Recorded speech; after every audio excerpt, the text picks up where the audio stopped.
Yeah. That's the main logo to the P right here that you got. Yeah, So because shout out to you for ordering that. yeah, I was actually gonna start with that. So, as like you said, this is the top seller right now in terms of images that you have, because you have a lot of different lines in your clothing line. Yeah. Like you have a lot of different images and things like that.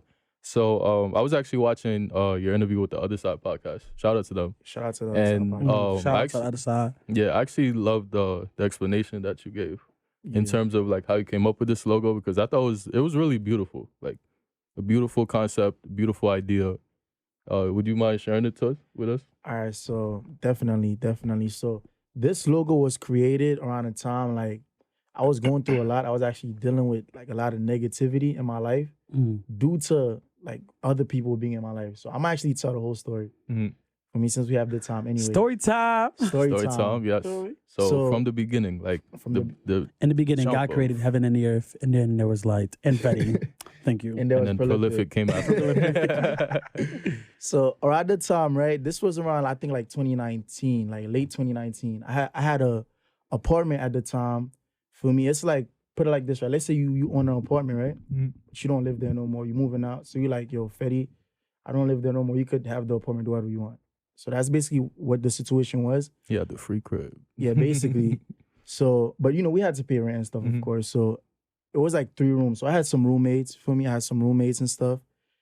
And one of them didn't want to pay rent for me. Oh. Like, average story. Oh, He gotta go. Feel me? So, and I was like in charge of it. You know what I'm saying? I was the one in charge, of course, collecting the rent, whatever.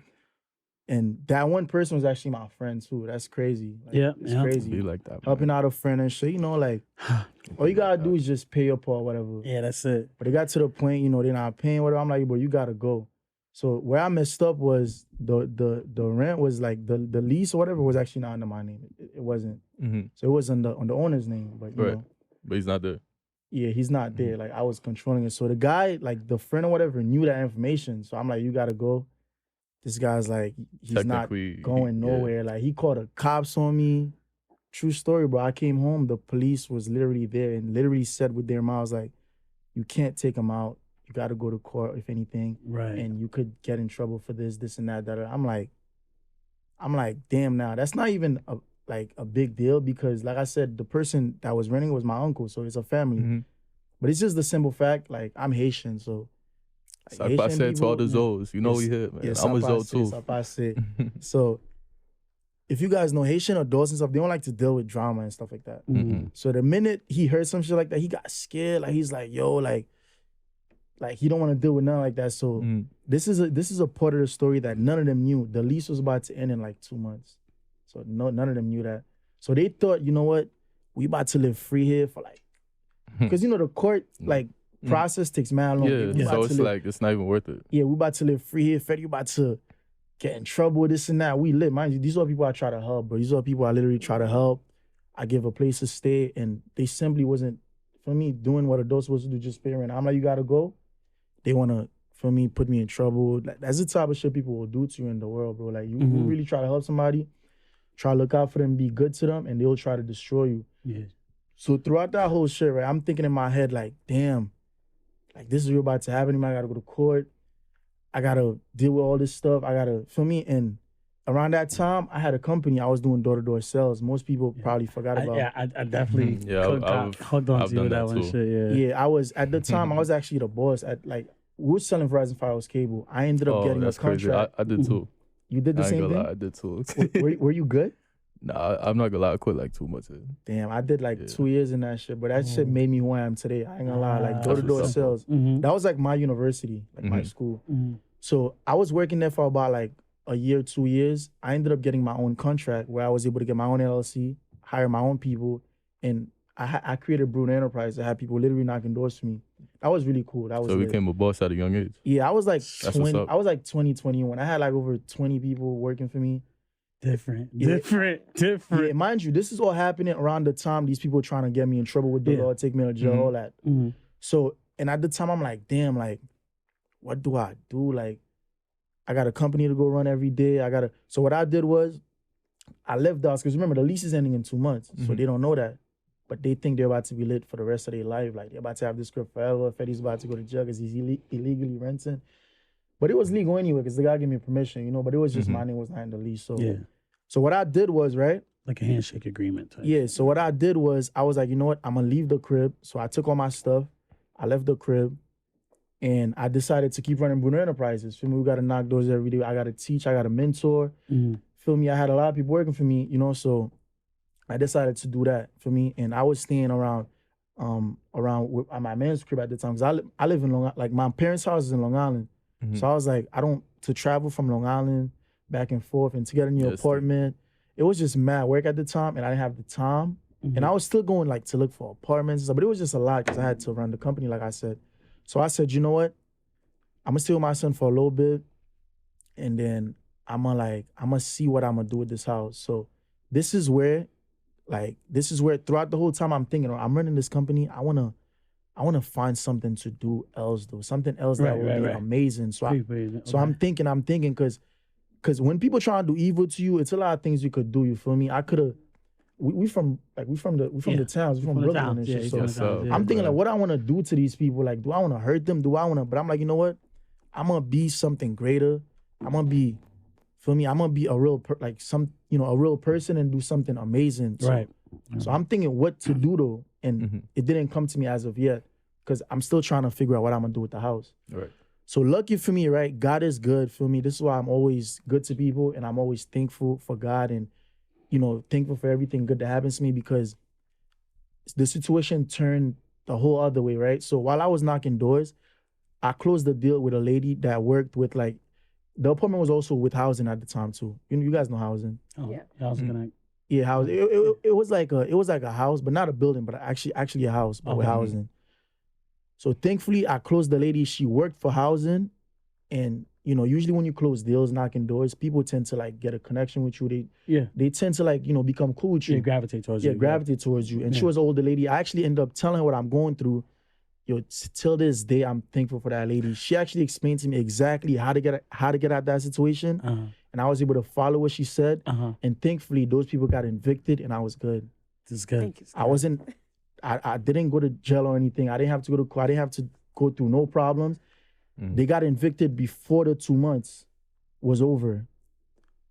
And I was good. This is why I'm thankful for, like, I'm just good to everyone. And they probably wishing like, damn, we should have treated you bro. better. There was, bro, you know what's crazy? Because throughout that time, I had friends that kept going to the house. They're telling me like, yo, these guys were in the house. They turned into like a trap, telling everybody like, yo, Fedy this, talking bad on my name every day. That's how feel me, talking bad on me. And the whole time I'm working, I'm not even focused. So, and this is where Prolific came along. So I'm like, okay, so what? Around that time, I was already thinking of ideas, thinking of designs, thinking of like, you know what? Because I had a clothing line around like 10th grade. Most people don't know that. So I had a clothing line around 10th grade, right? What was that called?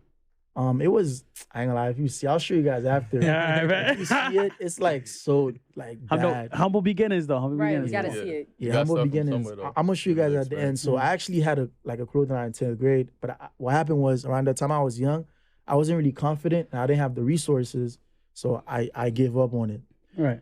So while I was chilling, I called my brother, my little brother. Shout out to him. Shout out to my brother. By the way, everybody watching, go tune into his Instagram, Jada Appendison. That's my heart right there. That's my role model, my everything. So I called him. I'm like, yo, bro, remember we had a clothing line in, like around when we was younger? Let's go back to that. He said, all right, bet. He just said, all right, bet. I was like, all right. So I started thinking of the type of people you need in your circle. Yeah. Because what it was, he was already trying to think of something to do as well. Might as well, yeah. And he was like, you know what, let's work together. Let's just do it. Yeah. So for me, when I told him that, we started brainstorming together. So that logo you see right there was actually like one of our first logos. But before that, you wouldn't believe what this shit was. They had like a whole bunch of different names. So we kept brainstorming a whole bunch of different names. What was the name before Prolific, dude? Bro, one of the first names I had was like Power. Yeah, I remember I heard that. You heard that in the interview, right? Yeah. Like I had Power. We had mad different names. One was Oblivion. Mad different names, but better question. Was there a better name? Was there a name that you literally almost picked over Prolific? I think it was gonna be either Power or Oblivion or Mad. I don't even remember. It was mad names, but what happened was, like, we took so long on thinking of a name that one day I'm driving around, my brother called me. He's like, yo, bro, I seen this word Prolific. What do you think about that?